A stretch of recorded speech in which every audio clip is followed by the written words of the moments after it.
રોજ ટંકારાના નેકના મોપીમાં આવેલા એક યાનના કારખાનામાં રહેતા મજૂર કોલોનીમાં રહેતા મજૂરના એક બાળક 2 વર્ષના બાળક સાથે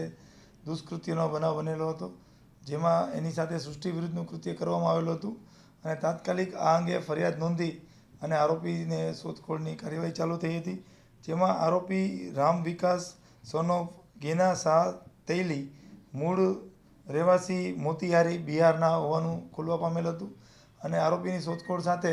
બાળકને તાત્કાલિક હોસ્પિટલાઇઝ કરવામાં આવેલું હતું અને તરત જ હોસ્પિટલ તથા સ્થાનિક જગ્યાની વિઝિટ લઈ અને આગળની તપાસ કાર્યવાહી ચાલુ કરવામાં આવેલ હતી। ત્યારબાદ આ આરોપી મળી આવતા તેને હસ્તગત કરી અને તારીખ 1ના રોજ એને અટક કરી આગળની કેસની કાર્યવાહી તપાસની કાર્યવાહી કરવામાં આવેલ હતી અને આરોપીઓ વિરુદ્ધ પુરાવા એકત્ર કરવા માટે થઈ અને અલગ અલગ ટીમો બનાવી અલગ અલગ કામગીરી કરવામાં આવેલી હતી,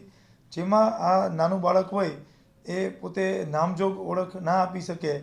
એટલે આ બાળકની વિશિષ્ટ રીતે ઓળખ કરાવવાની કાર્યવાહી કરવામાં આવેલી હતી, જેમાં અહીંયા મોરબી સિવિલ હોસ્પિટલથી મદદ લઈને પેડિયાટ્રિશિયન ડૉક્ટરશ્રી અને સાયકિયાટ્રિસ્ટ ડૉક્ટરશ્રીની હાજરીમાં મામલતદાર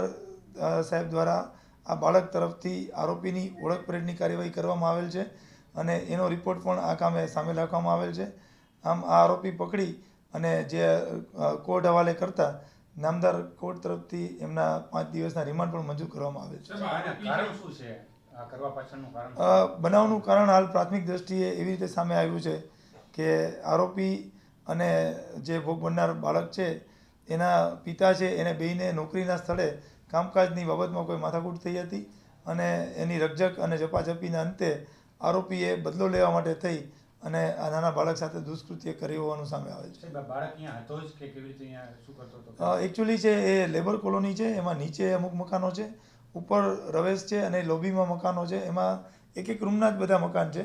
તો બાળકની માતા જ્યારે રસોઈ કરી રહી હોય ત્યારે બાળક છે એ લોબીમાં આવેલા બીજા મકાનમાં ફરીને પોતાની રીતે રમતું હોય છે, તો અવારનવાર આરોપીના રૂમમાં પણ જઈને રમતું હોય છે। એ રીતે જ બાળક રૂટીનમાં પોતે આરોપીના રૂમમાં જઈ અને રમવા લાગેલ હતું અને આરોપી એને નિશાન બનાવ્યું છે। આરોપી છે એ મોરબી અત્યારે 1 વર્ષથી રહે છે અને પોતે પરિણીત છે અને એના 2 બાળકો સાથે એના વાઇફ છે એ પોતાના વતનમાં છે।